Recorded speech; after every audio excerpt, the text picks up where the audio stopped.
1980వ సంవత్సరంలో హర్షద్ మెహతా అనే ఒక యువకుడు మొదటిసారి బాంబే స్టాక్ ఎక్స్చేంజ్ లో అడుగుపెట్టాడు. ఆ తర్వాత 10 ఏళ్లలో అతను ఒక సాధారణ జాబర్ నుంచి ఇండియన్ స్టాక్ మార్కెట్ లో బిగ్ బుల్ గా అవతరిస్తాడని అతనికి తెలియదు. 15,000 స్క్వేర్ ఫీట్ల ఇల్లు, లగ్జరీ కార్స్, పెద్ద పెద్ద ఆఫీసులు అతను సొంతం చేసుకుందే ఇదంతా. కానీ హర్షద్ ఎంత వేగంగా ఎదిగాడో అంతే తొందరగా కిందకి పడ్డాడు. ఇది ఇండియాలోని అతిపెద్ద ఫైనాన్షియల్ స్కాండల్ వెనుక ఉన్న అతిపెద్ద కథ. 1973వ సంవత్సరం రాయ్పూర్ నగరంలో 18 ఏళ్ల హర్షద్ మెహతా తన జీవితం పట్ల తీవ్ర నిరాశతో ఉన్నాడు. తండ్రి వ్యాపారం దెబ్బతింది, ఆరోగ్యం కూడా పాడైంది. కానీ హర్షద్ ఈ పరిస్థితిని ఎలాగైనా మార్చాలనుకున్నాడు. అందుకే తన అదృష్టాన్ని పరీక్షించుకోవడానికి తన జీవితాన్ని మార్చే నగరానికి పయనం కట్టాడు. అదే కలల నగరం ముంబై. అక్కడ లాలా లజపత్ రాయ్ కాలేజ్ లో అడ్మిషన్ తీసుకున్నాడు. చదువుతో పాటే చిన్న చిన్న పనులు చేయడం మొదలుపెట్టాడు. ప్లాస్టిక్ స్క్రాప్ కలెక్ట్ చేసి అమ్మడం దగ్గర నుంచి సిమెంట్ బిజినెస్ వరకు ఎన్నో చేశాడు. చాలా సార్లు డబ్బు ఆదా చేయడం కోసం ఆ మెటీరియల్ ను తానే స్వయంగా మోసుకెళ్లి డెలివరీ ఇచ్చేవాడు. ఆ తర్వాత కొన్నేళ్లలో హర్షద్ కుటుంబం మొత్తం రాయ్పూర్ నుంచి ముంబైకి షిఫ్ట్ అయింది. 1977లో కాలేజ్ పూర్తయిన తర్వాత న్యూ ఇండియా ఇన్సూరెన్స్ కంపెనీలో నెలకు 600 రూపాయల జీతంతో క్లర్క్ గా చేరాడు. అతని సోదరుడు అశ్విన్ మెహతా ఐసిఐసిలో పనిచేయడం మొదలుపెట్టాడు. ఇద్దరూ తమ ఉద్యోగాలతో పాటు సైడ్ బిజినెస్ లు కూడా చేసేవారు. కానీ 2 ఏళ్ల పాటు ఎన్నో వ్యాపారాలు ప్రయత్నించినా పెద్దగా సక్సెస్ దొరకలేదు. దాంతో ఒకరోజు ఇద్దరూ కలిసి స్టాక్ మార్కెట్ లో తమ అదృష్టాన్ని పరీక్షించుకోవాలని నిర్ణయించుకున్నారు. అప్పట్లో బిఎస్సిలో ఒక ట్రేడింగ్ రింగ్ ఉండేది. షేర్లను మాన్యువల్ గా కొని అమ్మే ప్లేస్ అది. ఎందుకంటే ఆ టైంలో ఎలక్ట్రానిక్ ట్రేడింగ్ సిస్టమ్ లేదు. ఈ ట్రేడింగ్ రింగ్ లోకి కేవలం జాబ్ చేసుకునే వాళ్ళు, అలాగే బ్రోకర్లకు మాత్రమే ఎంట్రీ ఉండేది. క్లయింట్ల తరపున షేర్లు కొనడం, అమ్మడం ఒక జాబర్ బాధ్యత. అక్కడ జరుగుతున్న ట్రేడింగ్ చూశాక హర్షద్ కూడా ఆ రింగ్ లోకి వెళ్లి డీల్స్ చేయాలని డిసైడ్ అయ్యాడు. కానీ అందుకు అతను ఒక జాబర్ అవ్వడం తప్పనిసరి. పి అంబాలాల్ అనే బ్రోకర్ దగ్గరికి వెళ్లి తనను జాబర్ గా చేర్చుకోవాలని రిక్వెస్ట్ చేశాడు. ఎంతో కష్టపడ్డాక అతనికి ఫైనల్ గా జాబర్ బ్యాడ్జ్ దొరికింది. కానీ ఒక జాబర్ గా అతని మొదటి రోజు చాలా దారుణంగా గడిచింది. ఏకంగా 2,000 రూపాయలు నష్టపోయాడు. కానీ బాధపడ్డానికి బదులు ఆ నష్టం నుంచే కొత్త పాఠాలు నేర్చుకున్నాడు. తర్వాత కొన్ని నెలల పాటు తన స్కిల్స్ పెంచుకోవడం కోసం ఎంతో కష్టపడ్డాడు. అతి తక్కువ టైంలోనే మార్కెట్ లో మంచి స్కిల్స్ ఉన్న జాబర్ గా గుర్తింపు తెచ్చుకున్నాడు. స్టాక్ మార్కెట్ లో ఎక్కువ డబ్బు సంపాదించాలంటే కంపెనీల ఇంటర్నల్ ఇన్ఫర్మేషన్ ముందుగానే తెలుసుకోవాలని హర్షద్ కు అర్థమైంది. అది కూడా అందరికంటే ముందు, అందరికంటే ఎక్కువగా తెలియాలి. అందుకే కంపెనీల ఇన్సైడ్ ఇన్ఫర్మేషన్ ఇచ్చే వ్యక్తులతో పరిచయాలు పెంచుకోవడం మొదలుపెట్టాడు. ఉదాహరణకు లేబర్ యూనియన్ లీడర్లతో కనెక్షన్ పెట్టుకున్నాడు. దీనివల్ల కంపెనీల రోజువారీ ప్రొడక్షన్ డేటా అతనికి సులభంగా తెలిసేది. ప్రొడక్షన్ పెరిగినప్పుడు ఆ కంపెనీ షేర్లు కొనేవాడు. ఒకవేళ ప్రొడక్షన్ తగ్గినా, కార్మికులు స్ట్రైక్ చేసినా ఆ షేర్లను అమ్మేసేవాడు. ఇలా ఇన్సైడ్ ఇన్ఫర్మేషన్ తో ట్రేడింగ్ చేయడాన్ని ఇన్సైడర్ ట్రేడింగ్ అంటారు. ఇది ఇప్పుడు ఇల్లీగల్ కావచ్చు, కానీ అప్పట్లో అది లీగల్. కేవలం ఇతరుల కోసమే కాకుండా తన సొంత డబ్బును కూడా మార్కెట్ లో ఇన్వెస్ట్ చేశాడు. 1982 నాటికి ఇన్సైడర్ ట్రేడింగ్ ద్వారా చాలా డబ్బు సంపాదించి ఒక పెద్ద ఇంటికి కూడా షిఫ్ట్ అయ్యాడు. ఇక ఇప్పుడు ఇన్సైడర్ ట్రేడింగ్ తో పాటు పంప్ అండ్ డంప్ అనే మరో టెక్నిక్ వాడడం మొదలుపెట్టాడు. దీంట్లో భాగంగా మార్కెట్ లో ఎక్కువగా కొనుగోలు, అమ్మకాలు జరగని ఒక షేర్ ను హర్షద్ టార్గెట్ చేసేవాడు.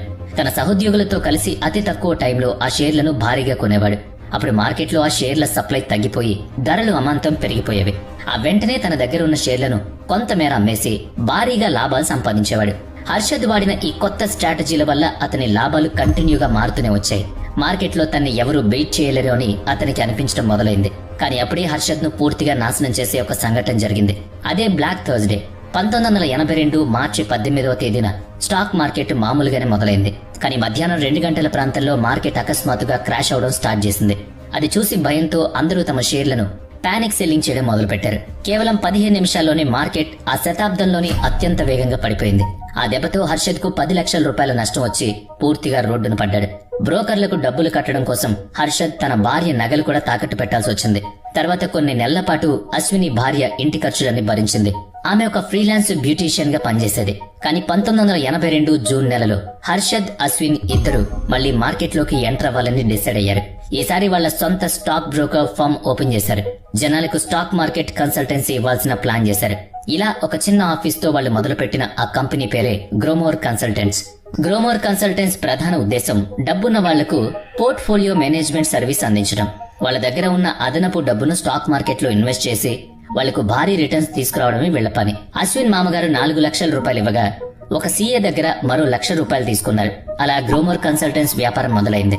అదే సమయంలో మార్కెట్ లో టీ పొడి ధరలు కిలోకు 3 నుంచి 4 రూపాయల వరకు పెరుగుతున్నాయని హర్షద్ గమనించాడు. అంటే టీ పొడి అమ్మే కంపెనీలకు అదనంగా లాభాలు రాబోతున్నాయని అతనికి అర్థమైంది. కానీ అప్పటికే ఆ కంపెనీల షేర్ల ధరలు మార్కెట్లో చాలా తక్కువగా ఉన్నాయి. అందుకే హర్షద్ McLeod Russel, Tata Tea, Harrison, Malayalam లాంటి కంపెనీల షేర్లను భారీగా కొనుగోలు చేయడం మొదలుపెట్టాడు. కేవలం ఒక ఏడాదిలోనే ఆ షేర్ల ధరలు ఆకాశానంటాయి. దీంతో హర్షద్ తో పాటు గ్రోమోర్ క్లయింట్లు కూడా కోట్ల రూపాయలు సంపాదించారు. వాళ్ళిస్తున్న భారీ రిటర్న్స్ చూసి గ్రోమోర్ పేరు మార్కెట్లో మారుమోగింది. జనాలైతే తమ డబ్బును ఇన్వెస్ట్ చేయడానికి వాళ్ళ ఆఫీస్ ముందు క్యూ కట్టారు. అలా 1985 నాటికి హర్షద్ స్టాక్ మార్కెట్ మాంత్రికుడిగా మారిపోయాడు. కానీ అతని సక్సెస్ చూసి మార్కెట్లోని ఒక పాత లెజెండ్ కు అసూయ మొదలైంది. అతనే మను మానెక్. అతను స్టాక్ మార్కెట్ లో పాత ప్లేయర్. మార్కెట్ భాషలో చెప్పాలంటే అతను ఒక బేర్. అంటే షార్ట్ సెల్లింగ్ ద్వారా డబ్బు సంపాదించే రకం. షార్ట్ సెల్లింగ్ అంటే షేర్లను అప్పుగా తీసుకుని ఎక్కువ ధరకు అమ్మేయడం, ఆ తర్వాత ధర పడిపోయినప్పుడు తక్కువ ధరకు కొని తిరిగి ఇచ్చేయడం. ఈ మధ్యలో ఉన్న తేడానే వీళ్ల లాభం. సింపుల్ గా చెప్పాలంటే షేర్ల ధరలు పడిపోతే మను మానెక్ లాంటి బేర్లకు లాభం వస్తుంది. హర్షద్ మెహతాను ఎలాగైనా దెబ్బతీయాలని మను మానెక్ చాలా కాలంగా ఎదురు చూస్తున్నాడు. 1986లో అతనికి అవకాశం దొరికింది. అప్పటి ఆర్థిక మంత్రి విపి సింగ్ బడ్జెట్ లో వ్యాపారులకు నష్టం కలిగించే కొన్ని నిర్ణయాలు తీసుకున్నారు. దాంతో స్టాక్ మార్కెట్ పడిపోవడం మొదలైంది. అదే సమయంలో హర్షద్ స్పిక్ అంటే ఎస్పీఐసి అనే కంపెనీ షేర్లను భారీగా కొన్నాడు. మార్కెట్ పతనంతో ఆ షేర్ల ధరలు కూడా విపరీతంగా పడిపోయాయి. అదే సరైన సమయం అనుకున్న మను మానెక్ తన బేర్ గ్యాంగ్ తో కలిసి స్పిక్ షేర్లపై భారీ షార్ట్ సెల్లింగ్ చేశాడు. దాంతో ఆ షేర్ల ధరలు మరింత పాతాళానికి వెళ్లాయి. అయినా సరే హర్షద్ వెనక్కి తగ్గకుండా బిఎస్ఈ నుంచి అప్పు తీసుకుని మరి స్పైక్ షేర్లలో డబ్బు పెట్టాడు. అప్పుడే మార్కెట్లో ఒక వదంతి పుట్టుకొచ్చింది. హర్షద్ ₹1 కోటి పైగా నష్టపోయాడని, అతను అప్పులు తీర్చుకోలేక గ్రోమోర్ కన్సల్టెన్స్ దివాలా తీయబోతోందని ప్రచారం జరిగింది. కానీ నిజానికి హర్షద్ దగ్గర అప్పులు తీర్చడానికి సరిపడా డబ్బుంది. తన పరువును, గ్రోమోర్ పేరును కాపాడుకోవడానికి అతను వెంటనే ఏదో ఒకటి చేయాలి. ఇప్పుడు అప్పు తీర్చడానికి అతనికి ఇంకా 14 రోజుల గడువు ఉంది. వదంతులకు చెక్ పెట్టాలంటే గడువు కంటే ముందే డబ్బులు చెల్లించడమే సరైన దారి అని అతను భావించాడు. అందుకే 14 రోజుల ముందే తన పేమెంట్స్ అన్ని క్లియర్ చేశాడు. ఒక చిన్న టీ స్టాల్ నుంచి ట్రేడింగ్ రింగ్ వరకు తను అడ్వాన్స్ పేమెంట్ చేసిన విషయాన్ని అందరికీ తెలిసేలా చేశాడు. దీంతో మార్కెట్లో అతని ప్రతిష్ట మరింత పెరిగింది. బేర్ గ్యాంగ్ కు దిమ్మ తిరిగింది. కానీ మొత్తం ఎపిసోడ్ లో హర్షద్ కు ₹1.5 కోట్ల నష్టం వచ్చింది. ఇది అతనికి పెద్ద ఎదురుదెబ్బ అయినా చాలా త్వరగానే కోలుకున్నాడు. చిన్న చిన్న ఇన్వెస్టర్లతో పాటు పెద్ద పెద్ద సంస్థల నిధులను కూడా గ్రోమోర్ మేనేజ్ చేయడం మొదలుపెట్టింది. అతి తక్కువ కాలంలోనే ఇండియాలో టాప్ ఇన్స్టిట్యూషన్ బ్రోకర్ గా ఎదిగింది. కానీ జీవితాంతం ఒక బ్రోకర్ గా ఉంటూ ఇతరుల డబ్బును స్టాక్ మార్కెట్ లో ఇన్వెస్ట్ చేయడం హర్షద్ కు ఇష్టం లేదు. తనొక పెద్ద ఇన్వెస్టర్ అవ్వాలని కళ్ళు కన్నాడు. డబ్బు, లాభం రెండూ తన సొంతం కావాలనుకున్నాడు. కానీ అందుకు కొన్ని ₹100 కోట్ల క్యాపిటల్ కావాలి కదా. ఆ డబ్బును సంపాదించడానికి అతను మనీ మార్కెట్ లోకి ఎంటర్ అవ్వాలని డిసైడ్ అయ్యాడు. మనీ మార్కెట్ అంటే ఒక బ్యాంకు డబ్బు అవసరమైతే మరో బ్యాంక్ దగ్గర షార్ట్ టర్మ్ లో లోన్ తీసుకునే ఒక సిస్టమ్. ఆ అప్పు గడువు సాధారణంగా 15 రోజులు ఉంటుంది. తమ దగ్గర ఖాళీగా ఉన్న డబ్బుపై అదనపు వడ్డీ సంపాదించడానికి బ్యాంకులు ఇలా చేస్తూ ఉంటాయన్నమాట. ఉదాహరణకు సిటీ బ్యాంక్ దగ్గర ₹100 కోట్ల అదనంగా ఉంటే ఆ డబ్బు అవసరం ఉన్న బ్యాంక్ ఆఫ్ అమెరికాకు లోన్ ఇస్తుంది. దానికి బదులుగా బ్యాంక్ ఆఫ్ అమెరికా తన దగ్గర ఉన్న 100 కోట్ల విలువైన ప్రభుత్వ సెక్యూరిటీలు లేదా బాండ్లను సిటీ బ్యాంకు కొలేటరల్ గా తాకట్టు పెట్టాలి. 15 రోజుల తర్వాత వడ్డీతో సహా డబ్బు తిరిగిచ్చేసి తమ సెక్యూరిటీలను వెనక్కి తీసుకోవాలి. అయితే ఇక్కడే ఒక చిన్న ట్విస్ట్ ఉంది. నిజానికి బ్యాంకులు తమ ఫిజికల్ సెక్యూరిటీలను ఒకరికొకరు ట్రాన్స్ఫర్ చేసుకోవు. దానికి బదులుగా బ్యాంక్ రిసిప్ట్స్ అంటే బిఆర్స్ ఇష్యూ చేస్తాయి. ఈ కేసులో bank of America city bank తమ అసెట్స్ కు బదులుగా ఒక బిఆర్ ఇస్తుంది. ఒకవేళ తమ లోన్ కట్టకపోతే ఆ బిఆర్ ఆధారంగా బ్యాంక్ ఆఫ్ అమెరికా ఆస్తులను సిటీ బ్యాంక్ తీసుకోవచ్చు. ఈ ప్రాసెస్ అంతా ఈజీగా జరగడానికే ఆ బ్యాంక్ రిసిప్ట్స్ వాడేవాళ్లు. రెండు బ్యాంకుల మధ్య జరిగే ఈ ట్రాన్సాక్షన్ ను రెడీ ఫార్వర్డ్ డీల్స్ అంటే ఆర్ఎఫ్డి అంటారు. ఈ డీల్స్ కుదర్చడానికి మధ్యలో మనీ మార్కెట్ బ్రోకర్లు ఉంటారు. వాళ్లకు మంచి బ్రోకరేజ్ ఫీజు కూడా వస్తుంది. ఇప్పుడు హర్షద్ మెహతా అదే బ్రోకర్ అవ్వాలనుకున్నాడు. కానీ మనీ మార్కెట్ లో అప్పటికే సిటీ బ్యాంక్, అజయ్ ఖయాన్, హేమేంద్ర కొఠారి లాంటి వాళ్లతో ఒక కార్టెల్ నడుస్తోంది. వాళ్లే ఆ మార్కెట్ ను మొత్తం కంట్రోల్ చేస్తున్నారు. కొత్త బ్రోకర్లు ఎవరిని వాళ్ళు మనీ మార్కెట్ లోకి రానిచ్చలేరు. ఈ కార్టెల్ ను ఎదుర్కోవడానికి హర్షద్ ఒక ప్లాన్ చేశాడు. వాళ్ల కంట్రోల్ పట్ల అసంతృప్తిగా ఉన్న బ్యాంక్ ఆఫ్ అమెరికా, ఏఎన్జెడ్ గ్రిడ్లెస్ లాంటి బ్యాంకులను గుర్తించి వాళ్లకు తన బ్రోకరేజ్ సర్వీసులను ఆఫర్ చేశాడు. అలా ఆ బ్యాంకులతో కలిసి తనకంటూ ఒక కొత్త సిండికేట్ ను ఏర్పాటు చేశాడు. కేవలం 2 ఏళ్లలోనే మనీ మార్కెట్ లో కూడా టాప్ బ్రోకర్ గా ఎదిగాడు. బ్రోకరేజ్ రూపంలో మంచి డబ్బు సంపాదిస్తున్నాడు. కానీ అతను మనీ మార్కెట్ లోకి ఎంటర్ అయింది బ్రోకరేజ్ కోసం కాదు కదా. ఆ మార్కెట్ ను వాడుకుని స్టాక్ మార్కెట్ లో వేల కోట్లు సంపాదించాలనేది అతని ప్లాన్. ఇండియాలోనే అతిపెద్ద స్కామ్ కు పునాది పడింది ఇక్కడే. మనీ మార్కెట్ లో సమయం ఆదా చేయడం కోసం బ్యాంకులు తమ బ్రోకర్ల అకౌంట్లలో ముందుగానే డబ్బులు వేసేవి. మంచి డీల్ కుదరగానే బ్రోకర్ ఆ డబ్బును అవసరం ఉన్న బ్యాంకు పంపించి వాళ్ళ దగ్గర నుంచి బీఆర్ తీసుకునేవాడు. ఇక్కడే హర్షద్ ఒక పెద్ద లొసుగు పసిగట్టాడు. బ్యాంకులు అడ్వాన్స్ గా ఇచ్చిన డబ్బు డీల్ కుదిరేంత వరకు 10 నుంచి 15 రోజుల పాటు తన అకౌంట్ లోనే ఖాళీగా ఉంటుందని గమనించాడు. ఆ డబ్బును తీసుకుపోయి స్టాక్ మార్కెట్ లో ఇన్వెస్ట్ చేయడం మొదలుపెట్టాడు. తనకి ఇష్టమైన షేర్ల ధరలను కృత్రిమంగా పెంచేవాడు. డీల్ క్లోజ్ చేసే సమయానికి ఆ షేర్లను అమ్మేసి లాభం తన జేబులో వేసుకుని అసలు డబ్బుతో బ్యాంకులకు డీల్ పూర్తి చేసేవాడు. దీని తర్వాత హర్షద్ కు మరో లొసుగు కనిపించింది. లోన్ కోసం బ్యాంకులు ఇచ్చే బీఆర్లను ఎవ్వరూ వెరిఫై చేయట్లేదని అతను గుర్తించాడు. అంటే ఆ బీఆర్ వెనుక నిజంగానే సెక్యూరిటీలు ఉన్నాయా లేదా అని ఏ బ్యాంక్ చెక్ చేసేది కాదు. ఇది గమనించిన హర్షద్ బ్యాంక్ ఆఫ్ కరాడ్ లాంటి చిన్న బ్యాంకులకు లంచాలిచ్చి వాళ్లతో ఫేక్ బీఆర్లు క్రియేట్ చేయించేవాడు. ఇప్పుడు హర్షద్ ఒక బ్యాంక్ నుంచి లోన్ తీసుకుని దానికి బదులుగా బ్యాంక్ ఆఫ్ కరాడ్ నుంచి తెచ్చిన ఫేక్ బీఆర్ని ఇచ్చేవాడు. ఆ డబ్బును నేరుగా స్టాక్ మార్కెట్ లో పెట్టేసేవాడు. దీనివల్ల హర్షద్ దగ్గర గతంలో కంటే ఎక్కువ డబ్బులు ఉండడమే కాకుండా చాలా ఎక్కువ కాలం పాటు ఆ డబ్బు అతని చేతిలోనే ఉండేది. 1990 నుంచి 1992 మధ్య కాలంలో ఇదే డబ్బుతో హర్షద్ మార్కెట్ ను ఆకాశానికి తీసుకువెళ్లాడు. ఇక 1990 మే నెలలో 800 పాయింట్ల దగ్గర ఉన్న సెన్సెక్స్ 1992 ఏప్రిల్ నాటికి 4500 పాయింట్లకు చేరుకుంది. అంటే కేవలం 2 ఏళ్లలోనే 460% గ్రోత్. ఏసీసీ లాంటి షేర్ల ధరలు 300 నుంచి 1000 దాటిపోయాయి. అపోలో టైర్స్ ధర 10 రెట్లు పెరిగింది. మను మానిక్ మిగతా బేర్ గ్యాంగ్ మార్కెట్ ను కిందకు లాగాలని ఎంత ప్రయత్నించినా కుదరలేదు. ఎందుకంటే మార్కెట్ ను పైకి లేపడానికి హర్షద్ దగ్గర ఖజానా ఉంది. చేతికి డబ్బు రాగానే హర్షద్ తన లైఫ్ స్టైల్ ను పూర్తిగా మార్చేశాడు. 15,000 స్క్వేర్ ఫీట్ల అత్యంత విలాసమైన పెంట్ హౌస్ కొనుక్కున్నాడు. అతని దగ్గర 29 లగ్జరీ కార్లుండేవి. అందులో ఇండియాలోనే మొట్టమొదటి ఇంపోర్టెడ్ కార్స్ కూడా ఉండేవి. అప్పుడే అతనికి ది బిగ్ బుల్ అని కొత్త పేరు పెట్టారు. మార్కెట్ లో అతని ప్రభావం ఎంతలా పెరిగిపోయిందంటే అతను ఏ షేర్ మీద చెయ్యి వేస్తే దాని ధర అమాంతం పైకి లెగుస్తుంది. అతను మజ్దా ఇండస్ట్రీస్ షేర్లు కొన్నప్పుడు దాని ధర ఎలాగూ పెరిగింది. కానీ దానికి ఏమాత్రం సంబంధం లేని స్వరాజ్ మజ్దా అనే మరో కంపెనీ షేర్లు కూడా పెరగడం మొదలయ్యాయి. కేవలం ఆ పేరులో మజ్దా ఉంది కదా, దాన్ని కూడా హర్షద్ కొనుంటాడన్నది జనం యొక్క గుడ్డి నమ్మకం. మీడియా కూడా హర్షద్ ను ఒక హీరోలా చూపించడం మొదలుపెట్టింది. బిజినెస్ ఇండియా, బిజినెస్ టుడే లాంటి మ్యాగజైన్ల కవర్ పేజ్లపై అతని ఫొటోస్ ఉండేవి. అతని ఖరీదైన ఇల్లు, కార్ల కలెక్షన్ చూపిస్తూ దేశంలోనే అత్యధికంగా ఇన్కమ్ ట్యాక్స్ కడుతున్న వ్యక్తిగా కీర్తించాయి.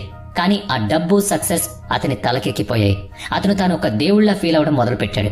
Global investment bank, Tata Motors కంటే ఎక్కువ లాభాలు సంపాదించడమే తన టార్గెట్ గా పెట్టుకున్నాడు. కానీ విధి రాత మరోలా ఉంది. అతి త్వరలోనే అతని పతనం మొదలు కాబోతోంది. 1991లో మనీ మార్కెట్లో ఫేక్ బీఆర్లను వాడుతున్నారనే సమాచారం ఆర్బీఐకి అందింది. వెంటనే అన్ని బ్యాంకుల మీద ఎంక్వైరీస్ ఆదేశించింది. బీఆర్ల వాడకంపై కఠినమైన రూల్స్ పెట్టింది. దీంతో ఫేక్ బీఆర్లతో మనీ మార్కెట్ ను నడపడం కష్టంగా మారింది. అయినా సరే 1991 డిసెంబర్లో హర్షద్ ఎస్బీఐ నుంచి 500 కోట్ల రూపాయలు తీసుకున్నాడు. ఎప్పటిలాగే ఆ డబ్బును మార్కెట్లో షేర్లను పంప్ చేయడానికి వాడాడు. కానీ ఈసారి ఎస్బీఐకి ఇవ్వడానికి వేరే బ్యాంక్ ఫేక్ బీఆర్లు దొరకలేదు. దాంతో ఆర్ సీతారామన్ అనే ఎస్బీఐ ఉద్యోగికి లంచం ఇచ్చి ఎస్బీఐ రికార్డులను మ్యానిపులేట్ చేయమని చెప్పాడు. తద్వారా ఈ 500 కోట్ల గ్యాప్ ఎస్బీఐ సీనియర్ అధికారులకు తెలియకుండా జాగ్రత్త పడ్డాడు. కానీ 1992 ఏప్రిల్లో ఎస్బీఐ అధికారులకు తమ రికార్డ్స్ లో 500 కోట్ల రూపాయల లోటున్న విషయం తెలిసింది. వెంటనే హర్షద్ ను నిలదీసి డబ్బు తిరిగి చేయాల్సిందని ప్రెజర్ పెట్టడం మొదలుపెట్టారు. అప్పటికే స్టాక్ మార్కెట్ ను నిలబెట్టడానికి హర్షద్ కు ఆ డబ్బు చాలా అవసరం. ఒకవేళ ఆ డబ్బు తిరిగి కట్టకపోతే ఎస్బీఐ లీగల్ యాక్షన్ తీసుకుంటుంది. అప్పుడు అతని స్కామ్ మొత్తం బయటపడుతుంది. తన షేర్లను అమ్మి ఎస్బీఐకి డబ్బు కట్టేయమని అశ్విన్ సలహా ఇచ్చాడు. కానీ క్యాపిటల్ గెయిన్స్ ట్యాక్స్ పడుతుందన్న భయంతో హర్షద్ అందుకు ఒప్పుకోలేదు. ఎస్బీఐ దగ్గర కొంత టైం అడిగి నేషనల్ హౌసింగ్ బ్యాంక్ నుంచి అంటే ఎన్హెచ్బి నుంచి మరో అప్పు తీసుకుని ఎస్బీఐకి ఇన్స్టాల్మెంట్ల రూపంలో డబ్బు కట్టడం మొదలుపెట్టాడు. కానీ అప్పటికే జరగాల్సిన నష్టం జరిగిపోయింది. Times of India reporter Sucheta Dalal కు ఈ కేసు గురించి మొత్తం సమాచారం ఉంది. 1992 ఏప్రిల్ 23న ఎస్బీఐ అకౌంట్ నుంచి 500 కోట్లు మాయమయ్యాయని, దీని వెనుక బిగ్ బుల్ హర్షద్ మెహతా ఉన్నాడని ఫ్రంట్ పేజ్ లో న్యూస్ పబ్లిష్ అయింది. ఈ రిపోర్ట్ తో పార్లమెంట్ దద్దరిల్లింది. ప్రభుత్వం వెంటనే అలర్ట్ అయి హర్షద్ పై ఇన్కమ్ ట్యాక్స్, ఆర్బీఐ, సిబిఐ ఎంక్వైరీలకు ఆదేశించింది. మనీ మార్కెట్, స్టాక్ మార్కెట్లలో జరిగిన స్కామ్లు ఒక్కొక్కటిగా బయటకు రావడం మొదలయ్యాయి. బ్యాంకుల డబ్బును వాడుకుని స్టాక్ మార్కెట్ ను ఏళ్ల తరబడి ఎలా కృత్రిమంగా పెంచారో యావత్ దేశానికి అర్థమైంది. స్టాక్ మార్కెట్ లో ఒక్కసారిగా పానిక్ మొదలైంది. హర్షద్ మెహతా షేర్ల ధరలు దారుణంగా పడిపోయాయి. రిటైల్ ఇన్వెస్టర్లు కోట్ల రూపాయలు నష్టపోయారు. హర్షద్ ఫేక్ బీఆర్లు సృష్టించిన బ్యాంక్ ఆఫ్ కరాడా, మెట్రోపాలిటన్ కోఆపరేటివ్ బ్యాంకులు మూతపడ్డాయి. తీరా లెక్కలు చూస్తే ఆ మొత్తం స్కామ్ సైజ్ 4,000 కోట్ల రూపాయల పైమాటే. చివరిగా 1992 జూన్ 4న హర్షద్ మెహతా, అశ్విన్ మెహతాలను అరెస్ట్ చేశారు. వాళ్ళ ఇళ్లు, బ్యాంక్ అకౌంట్స్, కార్లను సీజ్ చేశారు. ఈ లీగల్ బ్యాటిల్ ఎన్నో ఏళ్ల పాటు సాగింది. ఈ క్రమంలో అతను చాలాసార్లు జైలుకు వెళ్ళొచ్చాడు. ఇక చివరిగా తన 47వ ఏట 2001 డిసెంబర్లో పోలీస్ కస్టడీలో ఉండగానే హర్షద్ మెహతా తుది శ్వాస విడిచాడు. అతను చనిపోయిన ఇన్నేళ్ల తర్వాత కూడా అతని స్టోరీ ఒక మిస్టరీనే, కాంట్రవర్సీగానే మిగిలింది. కొందరు అతన్ని ఒక పెద్ద స్కామ్ స్టార్ గా చూస్తుంటే, మరికొందరు మాత్రం అప్పట్లో మార్కెట్ ని షేకాడించిన హీరోగా చెప్తూ ఉంటారు.